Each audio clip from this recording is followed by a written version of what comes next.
Good morning, students of MSc 4th semester. Welcome all of you in the video lecture class today. I will discuss about the remaining topic of the food fishes, diseases in food fishes, that belong the chapter common enemies and symptoms in food fishes. As I was discussed in the back videos lecture, related topic was the protozoan, bacterial, viral, cystode, nematode diseases caused by that. So I was discuss about that in the many videos. So in this video I want to discuss about the remaining topic that is fish diseases caused by annelids. Annelida से होने वाले जो fish disease हैं उन पर चर्चा करेंगे और इसी तरह से और भी कुछ ऐसे एनिमीज़ हैं इससे होने वाले डिजीज़ की चर्चा करेंगे, डिस्कस करेंगे.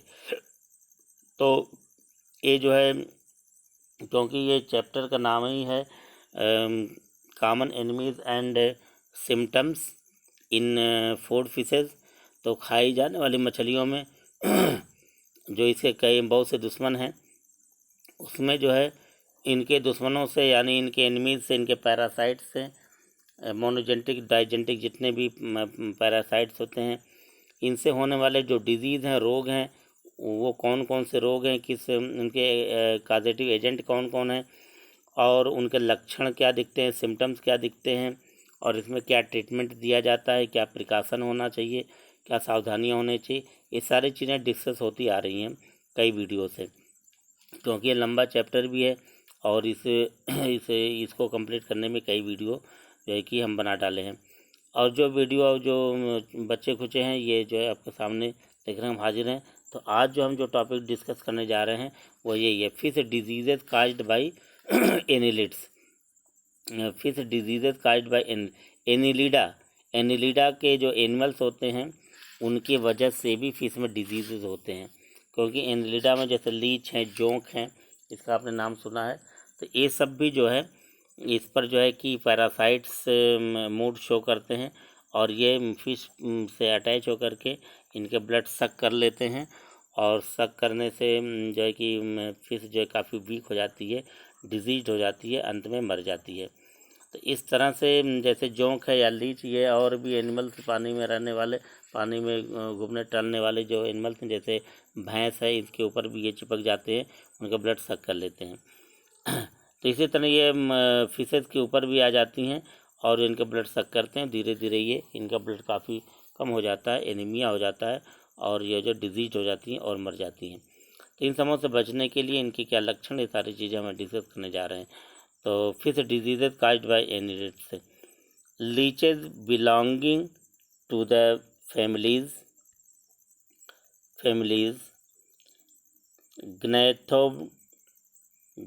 ग्नैथोबडेलिडी एंड रिंकोबडेलिडी. क्योंकि ये जो लीच हैं, जो एनिलिडा में पाए जाने वाले जो लीच पाए जाते हैं, इनकी दो फैमिली होती हैं. यानी इन दो फैमिली के एनिमल जो लीच होते हैं वो चूसक अंग उनके पाए जाते हैं, उनमें सेक्टोरियल ऑर्गन्स पाए जाते हैं. इनको दो फैमिली में रखा गया है, वह है ग्नैथोबडेलिडी और दूसरा रिंकोबडेलिडी. इन दोनों फैमिली में पाए जाने वाले जो लीच होते हैं वो जो है कि attach themselves on the skin of fresh water fishes and सक देयर ब्लड. तो ये जो इन दोनों फैमिली से जो बिलोंग करने वाले जो लीचेज हैं, ये पैरासाइट्स हैं, एक्सटर्नल पैरासाइट्स, ये जो है कि फिशेज़ के बॉडी पर अटैच होकर के और इनके स्किन से जो है ब्लड सक करते रहते हैं और ब्लड सक करते करते करते जो है कि इनके ब्लड को खाली कर देते हैं और ये जो है कि फिश जो है कि कमज़ोर होकर के मर जाती है. ये जो फिगर आपके सामने दिया जा रहा है, जो दिख रहा है स्क्रीन पर, देखेंगे fish externally infected with leeches. जो फिश है वो जो है कि इसके बॉडी के ऊपर एक्सटर्नल बॉडी पर जो है कि बॉडी सरफेस पर ये लीच लगे हुए हैं। देखिए ये लीचेज हैं, ये लीचेज, और जो है कि कई लीचेज हैं, 3-4 लीचेज यहाँ दिखाई गए हैं, ये इसे अटैच है। और जहाँ रहते हैं उनके इनके एंटीरियर पार्ट में, माउथ पार्ट में सेक्टोरियल ऑर्गन होता है, जिससे वो चिपका लेते हैं और चिपका करके अटैच रहते हैं और साथ साथ ब्लड को सक करते रहते हैं।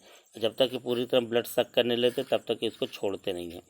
या नहीं तो इनके ऊपर नमक गिराया जाए, NaCl में ट्रीट किया जाए तो ये छोड़ के भाग जाते हैं। लेकिन फिर भी जब छोड़ के हटते हैं तो जहाँ पे चिपके रहते हैं वहाँ पे उंड हो जाता है, घाव हो जाता है। और घाव होने की वजह से तो फिर उसके लिए एक ट्रीटमेंट अलग से जो है कि देखना पड़ता है, करना पड़ता है। तो इस तरह से piscicola is a common fish leech. Piscicola जो है ये फिश में पाए जाने वाले एक कॉमन लीच है, और ये लीच काफ़ी जो है फिशेज पे पाया जाता है।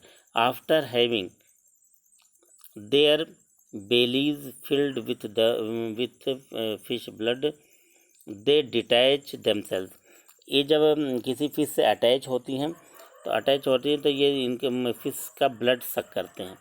ब्लड सक करते हैं, जब पूरी तरह से ब्लड सक करते करते इस लीच का जो बेलीज है जिसमें ब्लड सक करते हैं, ये पूरी तरह जब भर जाता है एकदम, तब ये अपने आप जो है फिश को छोड़ करके हट जाते हैं। तो they detach themselves leaving a wound open for secondary fungal infection. अब उसके बाद वो वहाँ से हट तो जाते हैं ब्लड, क्योंकि उनकी बेली भर जाती है ब्लड से, ब्लड की ज़रूरत फिर नहीं रहती, तो फिर वहाँ से हट जाते हैं। लेकिन जहाँ पे चिपके हुए रहते हैं वहाँ पे घाव हो जाता है। घाव हो जाने से जो है कि अब वो घाव जब तक भरता नहीं तब तक वो ओपन रहता है, खुला रहता है, और उसी स्थान पर जो है कि उसी घाव के जगह पे फिर फंगल इन्फेक्शन होना शुरू हो जाता है। फंगस उस पर अटैक करती हैं और फंगल डिजीज़ेज जो है इसे पैदा होने लगते हैं। तो फंगल इन्फेक्शन के डर रहते हैं। Fungal infections causing more than harm to the fishes. और ये जब फंगल इन्फेक्शन जब हो जाता है तो काफ़ी जो है कि इनको जो है कि नुकसान पहुंचाता है। इसके पहले फंगल इन्फेक्शन आपने देखा ही है, पढ़ा ही है, पूरा टॉपिक ही। तो इस तरह से ये प्राइमरी यानी ये इन्फेक्शन अगर ये लीच करते हैं तो उस पर सेकेंडरी इन्फेक्शन जो है कि फंगस का हो जाता है, वो घाव खुला रहता है। इसीलिए फिश को अगर हटा दिया जाए फिश के बॉडी से तो फिर तुरंत जो है उसके उंड को, उनके घाव को सही करने का जो है कि ट्रीटमेंट करना ज़रूरी हो जाता है। The growth rate of affected fishes reduces and they become weak. और इस तरह से लीच तो भले ही हट जाता है लेकिन उस पर घाव हो जाते हैं, और घाव को सही करने के लिए अगर ट्रीटमेंट नहीं किया गया तो उसे फिर फंगल इन्फेक्शन हो जाता है। तो इस तरह से जो है कि इसके वजह से जो है ये लीच की वजह से फिश का जो ग्रोथ रेट होता है काफ़ी प्रभावित होता है, और बहुत कम हो जाता है। फिश का ग्रोथ बहुत कम होती है, यानी ग्रोथ जबकि ब्लड इनका सक कर लेते हैं तो फिर ग्रोथ तो हो नहीं पाती। तब फिर से ग्रोथ ना होने की वजह से काफ़ी वीक हो जाते हैं, और अंत में जो है कि फिर ये इनका जो है कि डिजीज होने से फिर इनके मरने के खतरे ज़्यादा होते हैं। और इससे बचने के जो उपाय किया जाता है वो क्या है, तो ट्रीटमेंट में आप देखेंगे। ट्रीटमेंट तो fishes from such ponds must be removed and placed in suitable bath before their transfer to leech free ponds। यानी कि जिस पॉन्ड में फिश हों और उसमें लीचेज हों जो उनको इन्फेक्ट कर रही हैं, तो कोशिश ये करना चाहिए कि उस फिश में से उस पॉन्ड को जो है कि निकाल देना चाहिए। फिश को जो है निकाल के दूसरे पॉन्ड में रखना चाहिए जहाँ पे लीच ना हो, जहाँ लीच का इन्फेक्शन ना हो। लेकिन इससे पहले ये भी ध्यान देने योग्य बात है कि जिसमें हम जो है जिस पॉन्ड में डाल रहे हैं फिश को इसके क्योर के लिए, तो उस फिश में जो है वो फिश भी पूरी तरह से सुरक्षित हो, तो इस तरह से और सूटेबल हो। और वरना जो है कि वो अगर वहाँ पे भी लीच होंगे तो फिर वही प्रॉब्लम फिर सामने आ जाएगी। तो उस मतलब जिस पॉन्ड में हम फिश को डालते हैं तो वो पूरी तरह से वो पॉन्ड लीच फ्री होना चाहिए। और जो है कि जो फिश को जो है जो इफ़ेक्टेड फिश हैं जो लीच द्वारा, तो उनके जो उंड रह जाते हैं, छूटे रह जाते हैं, उस उंड का ट्रीटमेंट करने के बाद उनको पहले तो हमें ट्रीट कर लेना चाहिए। पहले उनके जो है कि ट्रीटमेंट करने के बाद जिससे उनका घाव भर जाए, नहीं वरना अगर उसी तरह से उंड सहित अगर उस फिश को दूसरे नए पॉन्ड में डाल देंगे तो फिर वहाँ भी फंगल इन्फेक्शन हो जाएगा, फिर फंगल इन्फेक्शन से ग्रसित ये सारी फिशेज हो जाएंगी, फिर एक नई प्रॉब्लम, नई मुसीबत सामने खड़ी हो जाएगी। इसलिए हमें ये ध्यान देना ज़रूरी है कि फ़िश को जो है कि जिस पॉन्ड में लीच हों, फिश के ऊपर उस पॉन्ड से फिश को निकाल के दूसरे पॉन्ड में रखने का इंतज़ाम करना चाहिए। लेकिन लीच हट जाए और लीच को रिमूव करने के बाद फिर उसके घाव को भी सही करने के बाद ही किसी लीच फ्री पॉन्ड में इन फिशेज़ को डालना चाहिए। The infected ponds are drained. जो इन्फेक्टेड पॉन्ड होते हैं यानी जिसमें ये इस तरह का लीच का अटैक हो रहा है, इन्फेक्शन हो रहा है, तो उस पॉन्ड को पूरी तरह सुखा देना चाहिए, यानी उसमें से पानी को निकाल देना चाहिए। पानी को निकाल देंगे तो वो पॉन्ड सूख जाएगा। Dried and limed to destroy the eggs.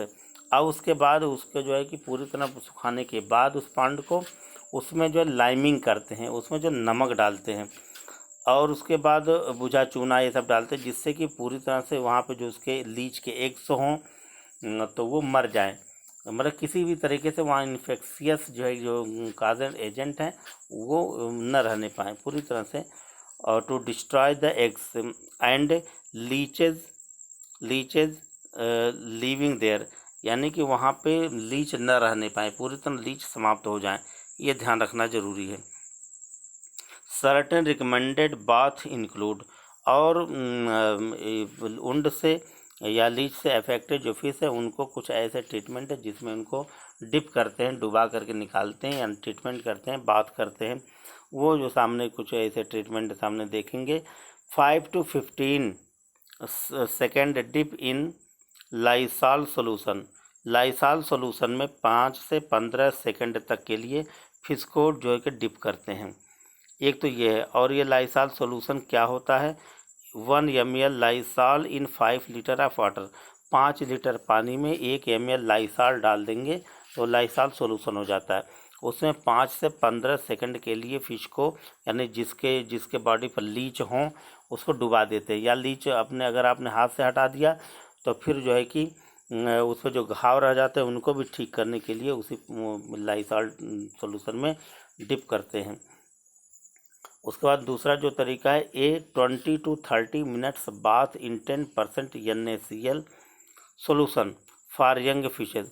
जैसे यंग फिशेज हों जो उनको जो है कि नमक के घोल में 10% नमक के घोल में 10% मतलब कि अगर 1 लीटर में पानी ले रहे हैं तो उसमें जो है कि 10 ml जो है उसमें नमक होना चाहिए, तो 10% का वो सोल्यूशन हो जाए। उसमें 20 से 30 मिनट जो है कि फिर ऐसे डिजीज फिश को डुबाते हैं, तो वो ये भी काफ़ी कारगर होता है, लेकिन ये यंग फिश के लिए है, फ्राई फिश के लिए नहीं है, यंगर फिश के लिए नहीं है, वरना वो जो है कि मर जाएंगी। तो जो है कि यंग फिश के लिए ये ट्रीटमेंट है। 10 minutes bath in 20% NaCl solution for aged fishes.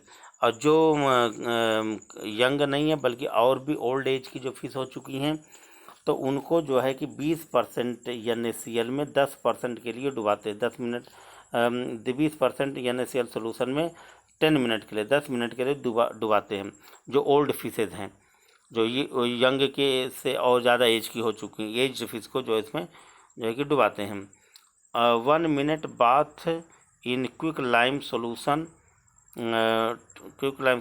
10 gram to 10 litres, यानी कि एक मिनट के लिए जो है कि क्विक लाइम सोल्यूशन में भी इस एज्ड फिश को डुबाते हैं, डिप करते हैं। लेकिन ये जो क्विक लाइम जो सोल्यूशन है वो कैसे बनता है, 10 ग्राम टू 10 लीटर 10 लीटर में 10 ग्राम जो है क्विक लाइम जो है कि उसमें डाल देते हैं, उसका एक घोल हो जाता है, उसी में 1 मिनट के लिए उसे डुबाते हैं, यानी 1 मिनट से ज़्यादा उसको फिश को नहीं डिप करना है। तो इस तरह से जो है कि एनिलिडा से बचने के लिए एनिलिडा के 2 फैमिली यानी कि ग्नैथोब्डेलिडी और रिंकोब्डेलिडी ये दोनों फैमिली से जुड़े हुए जो लीचेज है जो फिश को इन्फेक्ट करते हैं, एक्सटर्नली इन्फेक्ट करते हैं, इनसे बचने के लिए जो है ये जो ट्रीटमेंट, ये उपाय जो है कि ज़रूरी होता है। ये प्रिकॉशन है, ट्रीटमेंट भी है। तो इस तरह से हम इस डिजीज़ से बच सकते हैं। इसके बाद जो है कि नेक्स्ट जो है जो डिजीज़ है जो वो है, ये तो एनिलिडा से fish disease caused by Annelida. लेकिन जो नेक्स्ट जो है जो डिजीज़ है fish disease caused by crustacean. Crustacean इसके पहले भी हमने जो है कि देखा है कि क्रस्टेशियन यानी जो आर्थ्रोपोड से रिलेटेड जो पैरासाइट्स होते हैं वो बहुत तरह के पैरासाइट्स होते हैं, और वो जो फिश पे जो है कि पैरासिटिक लाइफ अपना पूरा करते हैं, लाइफ बिताते हैं। उसमें कुछ ऐसे स्पीसीज़ हैं जो बहुत ख़ास तौर से फिश के लिए पैरासाइट है और फिश डिजीज़ जो है पैदा करते हैं। इसमें कई आएंगे, लेकिन सबसे पहले हम fish disease caused by crustacean, crustacean से होने वाले फिश डिजीज़ में सबसे पहले जो स्पीसीज़ आता है जो क्रस्टेशियन ये पैरासिटिक स्पीसीज़ है, उससे होने वाले डिजीज़ की चर्चा करेंगे। तो सबसे पहले ये जो है जो डिजीज़ है या पैरासाइट है वो due to infection of argulus species. Argulus एक जो है कि क्रस्टेशियन स्पीसीज़ है, पैरासाइट है जो ख़ास तौर से कार्प फिशेस के ऊपर पाया जाता है। ये भी ब्लड को सक कर लेता है, धीरे धीरे फिशेस कमज़ोर हो जाती हैं। आर्गुलस फिश से होने वाले इन्फेक्शन जो है कि इसकी हम जो है कि इस पर डिस्कस करने जा रहे हैं। तो आर्गुलस इज़ द फिश लाउस। आर्गुलस का फिश लाउस कहते हैं। फिश जैसे आदमी के ऊपर जो है कि बाल में जो ढील हो जाते हैं वो उसी तरह से जूं हो जाते हैं, उसी तरह फिश के ऊपर जो है जो जूं पाए जाते हैं या जो किलनी पाई जाती है, जो ढील जैसे पाए जाते हैं, उसको आर्गुलस को फिश लाउस कहा जाता है। It is the common copepod crustacean parasite. ये जो कॉमन कॉपीपोड पर क्योंकि क्रस्टेशियन में भी कई ग्रुप होते हैं, तो उसमें कॉपीपोड जो क्रस्टेशियन होते हैं वो जो है कि मेन जो है एक कॉमन कॉपीपोड क्रस्टेशियन है, पैरासाइट है। Parasite attacking the tropical fresh water fishes. ये ज़्यादातर ट्रॉपिकल फ्रेश वाटर फिशेज पर अटैक करती हैं, यानी पर्वतीय इलाके में जहाँ ऊंची पहाड़ियों वाला जो इलाका उत्तराखंड जैसे यहाँ के फ्रेश वाटर फिशेज में पाए जाने वाली फिश के ऊपर ही अटैक करते हैं, और ये जो है कि फिश को पूरी तरह डिजीज़ करते हैं, यानी फ्रेश वाटर में ही पाए जाते हैं, लेकिन खास तौर से ठंडे प्रदेश में। These are small in size but quite visible to the naked eye. ये बहुत छोटे होते हैं, लेकिन इनकी साइज इतनी छोटी होती है होते हुए भी हम इन्हें नेकेड आई से देख सकते हैं। आर्गुलस को देख सकते हैं नेकेड आई से, जो फिश के ऊपर जो होते हैं। रिसर्च के दौरान हमने भी इस आर्गुलस को रिपोर्ट किया था। ये ज़्यादातर ट्रॉपिकल रीजन में पाए जाते हैं, लेकिन हमने इसे जो है कि इधर मैदानी इलाके में यानी जौनपुर में इसे रिपोर्ट किया था। ये भी हमारी थीसिस का एक जो है कि पार्ट था। तो the parasite attaches itself below the eyes of the fishes by its hooks. और ये जो पैरासाइट होता है ये ज़्यादातर जो है कि फिश के आई के आसपास अटैच रहता है, सटा रहता है, वहीं पे चिपका रहता है फिश के आई के आसपास, जिससे कि किसी की नज़र उस पर न पड़ पाए और वहाँ से उसका ब्लड को सक करता रहे। तो ये जो है कि हुक, इसके बॉडी में जो हुक पाया जाता है पैरासाइट के, उसी से ये जो है वो लटका रहता है। तो इस तरह से हमने जो है इसको इसका स्ट्रक्चर भी अभी सामने देखेंगे। ये देखिए ये स्ट्रक्चर है, ये आर्गुलस का फाइन स्ट्रक्चर है, आर्गुलस है ये स्ट्रक्चर। तो टू सकर्स, ये क्योंकि इसके जो है कि हुक के पास जो है कि 2 सकर पाए जाते हैं। यहाँ फिगर में भी देखिए 2 सकर्स हैं, ये इसकी 2 आंखें हैं और ये 2 सकर, इसी से ये चिपका रहता है और ब्लड को सक करता रहता है। It sucks the blood with the help of its piercing organ. ये क्या करता है अपने चुभाने वाले आर्गन से, पियर्सिंग आर्गन से जो है कि उसको फिश के बॉडी में चुभा देता है और उससे जो है कि ब्लड को सक करता रहता है। These may also attack themselves at various other sites like the skin, fins, mouth and gills of the fish। यानी कि ये मैक्सिमम तो फिश के आई के आसपास अटैक करता है, वहाँ पे अटैच होता है, लेकिन इसके अलावा भी फिश के या और पार्ट पर और साइड पे भी ये अटैक करता है। वहाँ पे भी ये जो है कि पियर्सिंग आर्गन से पियर्स करके चुभा करके जो है कि ब्लड सक करता रहता है। वो साइड से हो सकते हैं skin, fin, mouth and gill. Gill में भी ये अटैच रहते हैं, माउथ में भी, फिन्स में भी, स्किन में भी। इनके यानी कि बॉडी का हिस्सा बचा ही कौन जहाँ पर न पाया जाता, यानी हर जगह पूरे बॉडी के ऊपर ये जो है कि कहीं भी जो है अटैच होकर के ब्लड मिल जो है सक करते रहते हैं। तो and gills of the fish and suck the blood, और ब्लड को सक करता रहता है, चूसते रहते हैं। Due to the loss of blood, जब धीरे धीरे ब्लड का लॉस हो जाता है और ब्लड की कमी हो जाती है फिश में, तो जो है कि ब्लड की कमी की वजह से ब्लड में एनीमिया हो जाता है। ब्लड की कमी होने की वजह से जो है कि फिश जो है वीक हो जाते हैं। Fishes become weak and reveals science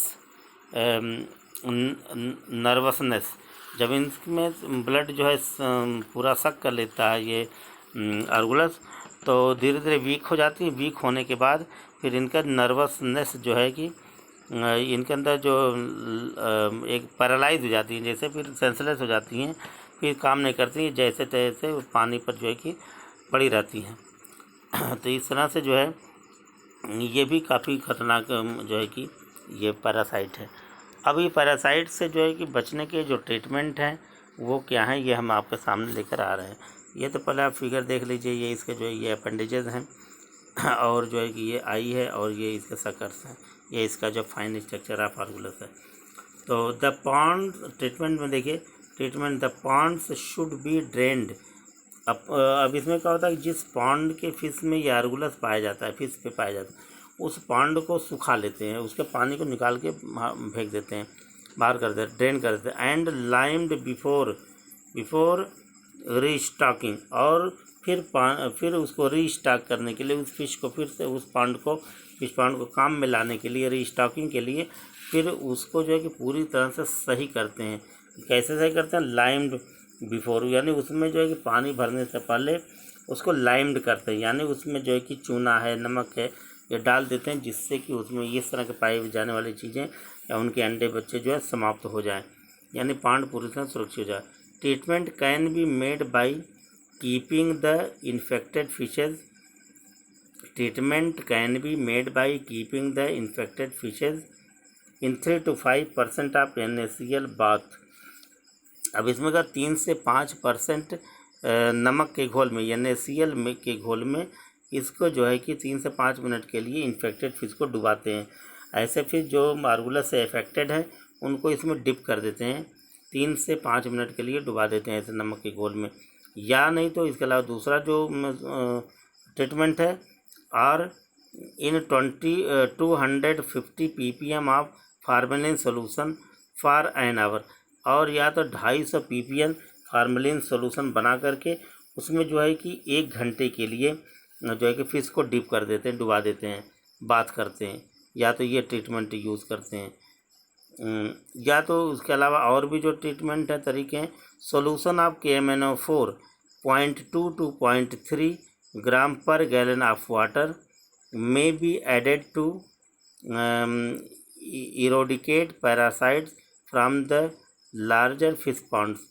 अगर जो है कि फिश पॉन्ड काफ़ी बड़ा है और उसमें काफ़ी फिशेज, उनको निकालना संभव नहीं है, एक एक फिश को निकाल के डिप करना संभव नहीं है, ये ट्रीटमेंट ऊपर वाला हम नहीं कर सकते, तो उसमें क्या करते हैं कि एक रेशियो में जो ये KMNO4 का जो सलूशन है उसमें उस पॉन्ड में डाल देते हैं, और उसी रेशियो उसका क्या होगा, 0.2 to 0.3 ग्राम पर gallon of water. 1 gallon water में 0.2 से 0.3 ग्राम जो है कि KMNO4 डाल देंगे, ये रेशियो है। और पॉन्ड का पानी कितना है और उसको आप काउंट कर लेंगे, उसी हिसाब से, इसी रेशियो के हिसाब से KMNO4 का सोल्यूशन बना करके उसे जो है बड़े पॉन्ड में डाल देते हैं जिसमें पैरासाइट उस फिश पर पाया जाता है। तो क्या होगा कि सारे पैरासाइट फिश को छोड़ देंगे और मर जाएंगे। फिर उसके बाद फिश को आप अलग कर लेंगे और पॉन्ड को सुखा लेंगे। टू स्ट्रॉन्ग सोल्यूशन ऑफ केमनेफोर में प्रूव फैटल टू फिश। अब इस तरह का जो स्ट्रांग सोल्यूशन केमनेफोर का जो होता है, इससे पूरी तरह से हम जो है कि फिश को जो है कि फैटल होने से बचा सकते हैं, इनको प्रूव कर सकते हैं। यानी इस खतरनाक जो है कि कंडीशन से हम फिश को बचा सकते हैं। तो ये भी एक जो है कि बहुत कारगर जो ट्रीटमेंट है। तो ये तो हमने जो है आपको पहला जो है ये ट्रीटमेंट जो है कि जो आर्गुलस होने वाले यानी ड्यू टू इन्फेक्शन ऑफ आर्गुलस, तो इन आर्गुलस के द्वारा होने वाले इन्फेक्शन को हमने डिस्कस किया। इसके अलावा दूसरा जो है जो क्रस्टेशियन पैरासाइट है जिससे फिश डिजीज़ होते हैं, वो हम लेकर कब सामने आते हैं, वो है due to infection of Lernaea species. यानी अभी तो आर्गुलस स्पीसीज़ आपने देखा, दूसरा लर्निया स्पीसीज़ जो है कि इससे होने वाले जो डिजीज़ हैं इसमें इस पर जो है कि हम डिस्कस करेंगे। तो लर्निया इज़ अनदर कॉपीपोड, जैसे कि अभी आर्गुलस भी एक कॉपीपोड क्रस्टेशियन है, तो लर्निया भी एक कॉपीपोड क्रस्टेशियन है। ये दूसरे तरह का कॉपीपोड क्रस्टेशियन है Lernaea. And commonly called anchor worm. और इस लर्निया स्पीसीज़ को जो है इसको जो बोल चाल की भाषा में जो लोकल नाम इसका एंकर वर्म बोला जाता है। एंकर वर्म, जैसे आर्गुलस को हमने कहा है फिश लाउस कहा जाता है, इसको एंकर वर्म कहा जाता है। तो males do not attack the fishes. ये जो मेल लर्निया होता है, मेल लर्निया पैरासाइट, वो फिश पर अटैक नहीं करता है। And are unspecialized for parasitic life. और मेल लर्निया स्पीसीज़ जो है कि वो पैरासाइट नहीं होता और वो जो है फिश पे पैरासाइट का काम नहीं करता, लेकिन इसका फीमेल्स जो है वो पैरासिटिक है। The female attaches the gill और any other parts of the body. लेकिन इसका जो फीमेल जो लर्निया स्पीसीज़ है वो जो फिश के बॉडी के लगभग हर पार्ट पर जो है कि पैरासाइट के रूप में काम करता है, अटैक करता है और इसको डिजीज़ बनाता है। यानी मेल जो है कि पैरासिटिक नहीं होते हैं, इन फीमेल पैरासिटिक होती है। She bureaus into the flash of the fishes. ये जो फीमेल जो लर्निया स्पीसीज़ है, ये फिश के बॉडी पर जो है कि जहाँ पे अटैच होती है वहाँ पे उसके मांस में, फिश के मांस में छेद बना देती है, ब्यूरो बना देती है। अब ब्यूरो बना के फिर क्या करती है, leaving her two egg cases protruding on the outside of the fish body. फिर क्या करती है कि हर जो होल बना देती है, जो छेद बना देती है ये फीमेल लर्निया स्पीसीज फिश के बॉडी पर, तो उस छेद में ये जो है अपने 2 अंडे छोड़ देती है। Leaving her 2 eggs cases protruding on the outside of the body. तो और जो है कि अपने बॉडी के ऊपर जो है कि ये फिश के बॉडी के ऊपर वहाँ पे जो है कि 2 अंडे जो है वहाँ से रिलीज़ कर देती है, यानी 2 एग पैदा कर देती है। और फिर जो है क्या, तो वहीं से अंडे से फिर बच्चे पैदा हो जाते हैं। लर्निया काजेज रेड सोर and makes the fish thin so that their market value becomes lower. अब ये लर्निया करती क्या है कि वो फिश पे जहाँ पर अटैच होती है उसके मांस में होल बना के वहाँ 2 अंडे दे देती है और मतलब एग दे देती है, एग लेइंग कर देती है। और वहाँ पे रेड सोर दिखाई देने लगते हैं। रेड मतलब जैसे घाव हो जाए, लालिमा आ जाए, वहाँ पे सोर जैसा बन जाता है, रेड सोर। और जो है कि इसके वजह से होता है कि फिश जो है कि बहुत धीरे धीरे फिश जो है कि कमज़ोर होकर पतले हो जाते हैं। और उसके बाद इसके वजह से जब फिश पतले हो जाएंगे, उनका ग्रोथ कम हो जाता है, तो फिर वो जो है कि उनका जो मार्केट वैल्यू है, जो उनका दाम लगना चाहिए अच्छा खासा, वो नहीं लगता, यानी कि मार्केट वैल्यू उनका जो है कि बहुत कम हो जाता है। इस तरह से जो फिश फार्मर हैं उनकी सारी मेहनत पर जो है कि पानी फिर जाता है। द सोर्स अब सोर हो जाने से फिर और प्रॉब्लम सामने आती है। और आल्सो ऑफर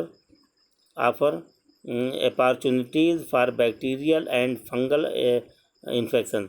अब जो फिश के बॉडी के ऊपर जो सोर बन जाता है, घाव जैसे हो जाते हैं, फिर उसी घाव या सोर के जगह पे फिर अपॉर्चुनिटी बढ़ जाती है उसी घाव के जगह पे फिर बैक्टीरियल इन्फेक्शन और फंगल इन्फेक्शन होने लगता है। इस तरह से फिर एक प्रॉब्लम के साथ फिर दूसरी प्रॉब्लम खड़ी हो जाती है। अभी तक तो जो है लर्निया स्पीसीज़ का इन्फेक्शन, फिर उसके बाद जो है कि घाव हो जाना, फिर उसी स्थान पर बैक्टीरियल और फंगल का इन्फेक्शन हो जाना। इस तरह अगर क्योर नहीं किया गया तो फिर जो है कि फ़िश फार्मिंग में, फ़िश कैप्चरिंग में फिर ये पूरा का पूरा जो सेटअप है फ़िशिंग का, फ़िश कैप्चरिंग का, मत्स्य पालन का, तो काफ़ी नुकसान उठाना पड़ता है फ़िश फार्मर को। तो इससे बचने के लिए जो ट्रीटमेंट है वो हम आपके सामने डिस्कस करने जा रहे हैं। तो ट्रीटमेंट जो है इसका देखेंगे। Treatment thin film of castor oil over the surface of pond may prevent the infection of this parasite. अब करते क्या है कि इसमें जो है कि कैस्ट्रॉल ऑयल यानी सरसों का तेल, कड़वा तेल जो है उस जिस पॉन्ड में ऐसे फिश होते हैं उस पर एक जो है कि पूरे सरफेस पर कड़वा तेल या सरसों का तेल जो है कि एक लेयर बना देते हैं, उसमें फिर डाल देंगे तो पूरे जो है कि पूरे सरफेस लेयर पर पॉन्ड के फैल जाता है, एक लेयर बना लेता है। तो इससे क्या होता है कि ये जो है लर्निया स्पीसीज फिर फिश के ऊपर काम नहीं करती हैं, और अगर जो होती भी हैं तो वो मर जाती हैं। तो ये जो एक तरीका है। और तरीका दूसरा हम देखते हैं, a half hour bath in 500 ppm HCHO solution, यानी कि ये जो फार्मलिन सोलूशन जो है आधे घंटे तक जो है इसमें जो है कि इस फिश को डुबाना पड़ता है। 500 ppm का HCHO सोलूशन बना लेते हैं, उसमें लगभग आधे घंटे जो है कि फिश को जो है कि जिस पर ये लर्निया स्पीसीज पाई जा रही है उसको डुबा देते हैं। 5 minutes bath in 1 to 1000 glacial acetic acid solution. और ग्लेशियल एसिटिक एसिड 1 से 1000 ग्लेशियल एसिटिक एसिड के सोलूशन में के अनुपात वाले सोलूशन में 5 मिनट तक फिश को डुबाते हैं। ये दूसरा ट्रीटमेंट है। Followed by an hour bath in 1% NaCl solution is recommended. यानी इसके अलावा एक दूसरा जो ट्रीटमेंट है, जो मेथड है, यानी कि 1% NaCl सोलूशन में ऐसे अफेक्टेड फिश को डुबाते हैं या डिप करते हैं, डिप करके निकाल लेते हैं। Drained and dried ponds may be disinfected by using Lernaea at the rate of 8 ml पर 1000 लीटर्स।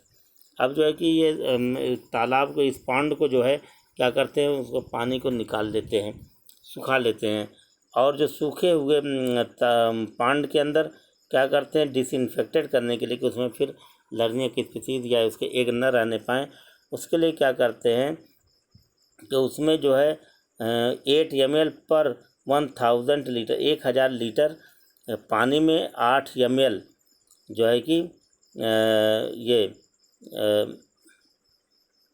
जो है ये लिंडेन जो है को यूज़ करते हैं।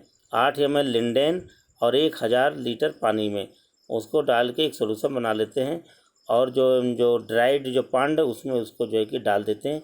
तो इस तरह से वो पॉन्ड डिसइंफेक्टेड हो जाता है, यानी सुरक्षित हो जाता है इस लर्निया से। लर्निया का स्ट्रक्चर आपके सामने देखिए, फाइन स्ट्रक्चर ये देखिए लर्निया, ये जो है कि लर्निया है, इसका स्ट्रक्चर है। और जब ये फिश बॉडी के ऊपर जब ब्यूरो बना के जब इसमें इंटर कर जाती है तो उसका माउथ तो अंदर की ओर चला जाता है, लेकिन बाहर की तरफ वो 2 अंडे छोड़ देती है, जो है कि ये इसकी विशेषता है खास तौर से। Besides the aforementioned crustacean parasites many other crustaceans like a Calygus species, pseudo synchronous species, Ergasilas species, Clavellacea species, and Lernaeenicus species, यानी कि ये अभी हमने जो बताया जो लर्निया स्पीसीज़ है, इसके अलावा कई और ऐसे पैरासाइट्स हैं, स्पीसीज़ हैं जो फिश पर इन्फेक्शन करते हैं, जो पैरासाइट होते हैं फिश पर, may also attack the fishes, fish पर अटैक करते हैं, जो अभी हमने नाम ऊपर गिनाया, नोट्स में आप इसको देख करके याद कर लेंगे। And their infections like that of Lernaea species is marked by red spots on the body of the fish. और बाकी ये जितने अदर स्पीसीज़ का हमने नाम लिया, ये भी इसी तरह से जो है कि फिश के बॉडी पर जो घाव पैदा करते हैं, इन्फेक्शन पैदा करते हैं, और वहाँ पर रेड स्पॉट दिखाई देता है। जहाँ पर ये अटैक करते हैं वहाँ पे फिश बॉडी पर लालिमा आ जाती है, लाल लाल धब्बे दिखाई देने लगते हैं। Their treatment may be done as referred for Lernaea species. और इन सभी पैरासाइट से भी बचने के लिए इसका ट्रीटमेंट के लिए भी वही तरीका अपनाते हैं जो है कि लर्निया स्पीसीज़ के लिए ऊपर जो है मेंशन किया गया ट्रीटमेंट, वही इसके लिए भी होता है। इसके अलावा यह तो दो जो है कि स्पीसीज़ हो गए, एक आर्गोलेस स्पीसीज़, दूसरा हो गया आपका लर्निया स्पीसीज़। लेकिन एक तीसरा जो स्पीसीज़ है क्रस्टेशियन, जिससे इससे भी इन्फेक्शन होता है फिश में, due to infection of gill maggot यानी सलमिन कोला, इसको बोलते हैं सलमिन कोला, यानी गिल मैगट है। ये जो है कि गिल पे अटैक करता है, गिल को जो है कि डैमेज करता है फिश के। ये भी एक क्रस्टेशियन है। तो the gill maggot is commonly seen on wild salmon and sea trout. ये जो क्रस्टेशियन है, ये ख़ास तौर से समुद्र में पाई जाने वाली मछली जैसे सालमन और सी ट्राउट, इन्हीं दोनों को ऊपर जो है कि अटैक करती हैं, और इस फिश के गिल पर ही अटैक करती हैं, गिल को जो है डैमेज करती हैं। It does not affect young fish, ये यंग फिश पर अटैक नहीं करती हैं। जो यंग फिश होती हैं, नई न्यू अभी जो होती हैं, उस पर अटैक नहीं करते हैं। Due to its large size, क्योंकि ये बड़ी साइज़ की होती हैं, इसलिए वो यंग फिश पर अटैक नहीं करती हैं। लेकिन बाकी पर जो है कि ये अटैक करते हैं और उनके गिल को ध्वस्त करते हैं, डैमेज करते हैं, नुकसान पहुंचाते हैं। तो इस तरह से हमने देखा जो है कि ये जो टॉपिक हम लेके चल रहे थे इन्फेक्शन के, यानी इसमें जो है कि जितने भी इसके एनिमीज़ हो सकते हैं, उन सारे एनिमीज़ की जो है कि चर्चा की गई, डिस्कस किया गया। सारे एनिमीज़ यानी कि 9-10 तरह के एनिमीज़ की हमने जो है कि एक समरी दिया था हेडिंग में शुरुआत में ही।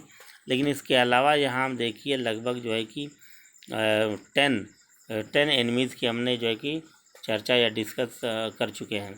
इसमें भी कितने वेराइटीज़ हैं कि ये कब से ये टॉपिक चला, लेकिन ये अभी समाप्त नहीं हुआ। तो जितने भी पैरासाइट हैं, जितने भी एनिमीज़ हैं जो फिश पर अटैक करने वाले हैं, ये इनको अटैक करते हैं, इनको डिस्टर्ब करते हैं, इनको डिजीज़ बनाते हैं। जो खाने वाली मछलियाँ जो होती हैं, जो फ्रेश वाटर में हो चाहे मेरीन वाटर में हो, इनके ऊपर इनका जो अटैक, चाहे बैक्टीरियल हो, चाहे वो वायरल हो, चाहे प्रोटोजोअन हो, चाहे वो क्रस्टेशियन हो, निमेटोड हो, सिस्टोड हो, चाहे वो जो है कि एनिलिट्स हैं, तो ये जितने भी पैरासाइट्स हैं, जितने भी जो है ये काजिंग एजेंट हैं, जो फिश को डैमेज करने वाले, फिश को डिजीज़ बनाने वाले, फिश को रोगी बनाने वाले जो ये स्पीसीज़ जो पाए जाते हैं, ये जो है कि निश्चित रूप से ये काफ़ी ही जो नुकसान पहुंचाने वाले होते हैं फिश को, फिश कल्चर को ये ध्वस्त करने वाले होते हैं। इसलिए मत्स्य विभाग यानी ये फिशरी डिपार्टमेंट जो है कि से मजिस्ट्री करने का मतलब है कि बहुत तरह की हमें जानकारी होनी ज़रूरी है। अदरवाइज़ अगर हम फिशिंग कर रहे हैं या फिश कैप्चरिंग कर रहे हैं, फिश कल्चर कर रहे हैं, और इससे 1-2 प्रॉब्लम नहीं बल्कि हज़ारों जो है कि प्रॉब्लम से 2-4 होना पड़ता है फिश फार्मर को। और ये बहुत बड़ा ही एक क्रेज, बहुत ज़्यादा वो हिम्मत और जुटाने की बात है वो जो फिश कल्चरिंग करते हैं। इसीलिए जो हमारे MSc लेवल पे ये जो फिशरी के 4 पेपर में से 2 पेपर फिशरी बायोलॉजी के ही होते हैं, जिससे कि इसका डिटेल हमें नॉलेज हो और ये सिर्फ 4th सेमेस्टर में ही नहीं बल्कि 3rd और 4th दोनों सेमेस्टर में ये फिशरी बायोलॉजी से रिलेटेड जो है कि पेपर होते हैं। अगर इसको अच्छी तरीके से हम पढ़ लेते हैं तो एक तरह से हम फिशरी ये फिश कल्चर के हम जो है कि मास्टर हो जाते हैं। तो ये इसके जो ट्रेड हैं फिश एंड फिशरी जो ट्रेड है हमारा स्पेशल पेपर, इसका बहुत इम्पोर्टेंस हो जाता है।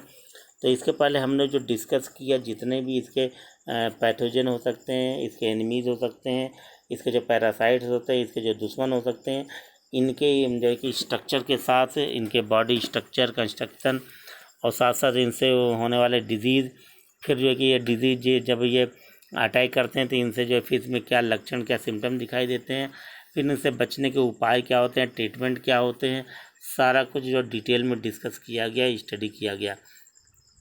तो ये तो यहाँ पे आप समझते होंगे कि ये टॉपिक यहाँ पूरा हो गया, लेकिन नहीं, एक अभी इसी से रिलेटेड एक टॉपिक बचा हुआ लास्ट जो है कि इसका हम चर्चा नेक्स्ट वीडियो में करेंगे। ये इसलिए ये टॉपिक हम यहाँ पे नहीं उठा रहे क्योंकि ये खुद ही इतना बड़ा टॉपिक है। क्योंकि जैसे जो इंसान में जानवरों में कैंसर होता है उसी तरीके फिश के ऊपर भी कैंसर हो जाते हैं। इनफेक्ट ये तमाम बैक्टीरियल वायरल या और तमाम जितने तरह के ये जो एनिमीज़ हैं, इनके पैरासाइट हैं, इनके अटैक को अगर ध्यान नहीं दिया गया तो ये इन्फेक्शन बढ़ते बढ़ते एक तरह से ये जो है कि कैंसर का रूप ले लेते हैं। और जितने भी पॉन्ड में या समुद्र में या फ्रेश वाटर में, नदियों में, जहाँ पे भी ये कि फिश पाए जाते हैं, अगर ये इन्फेक्शन बढ़ता चला गया तो एक तरह से कैंसरस जो है कि ये होते हैं। तो ये जो फिश में जो कैंसर होते हैं, कैंसर ऑफ फिशेज, यानी इसको बोलते हैं एपिजोटिक अल्सरेटिव सिंड्रोम, एपिजोटिक अल्सरेटिव सिंड्रोम, तो EUS जिसे कहते हैं। ये टॉपिक हम लेकर के नेक्स्ट वीडियो में हाजिर होंगे और इस पर डिटेल हम चर्चा करेंगे, स्टडी करेंगे, डिस्कस करेंगे, डिस्क्राइब करेंगे। तो इस तरह से वीडियो लेक्चर क्लास में आपका जो है कि स्टडी करना मुबारक है। और इस तरह से आपको नोट्स भी मिल रहे हैं, साथ साथ डिस्क्रिप्शन भी हम दे रहे हैं। और इस तरह से आप अच्छी तरह तैयारी करते हैं। इससे रिलेटेड छोटे छोटे जो क्वेश्चन बन सकते हैं, जो अगर कभी जैसा कि लॉकडाउन पीरियड में जो यूनिवर्सिटी सोच रही है कि हो सकता है कि जो है कि ऑब्जेक्टिव क्वेश्चन भी अगर पूछे तो इससे ये अगर टॉपिक आप डिटेल स्टडी कर लेते हैं तो इसमें जो है कि छोटे छोटे क्वेश्चन भी बन सकते हैं, इसको आंसर भी आपको मिल सकते हैं। लेकिन इसकी थारोली स्टडी आपको करनी पड़ेगी, ये ध्यान देना होगा। तो ये आज के वीडियो में यहीं तक, और इसके बाद जो नेक्स्ट वीडियो में लेकर आएंगे तो उसमें cancer of fishes, epizootic ulcerative syndrome लेके हाजिर होंगे। तो ये नेक्स्ट वीडियो में हम जो है कि लेकर के आपके सामने प्रेजेंट होंगे। तब तक के लिए हमें इजाज़त दीजिए। और बाकी जितने भी टॉपिक पढ़ाए जा चुके हैं उसके अब अच्छी तरह स्टडी करके इसकी पूरी तैयारी अब आपके ऊपर है। हमने तो सारे नोट्स या डिस्कस हमने कर दिए, अब बाकी तैयारी आपके हाथ में है। और बेस्ट ऑफ लक, आप जो है कि इसकी तैयारी कर सकें। ओके।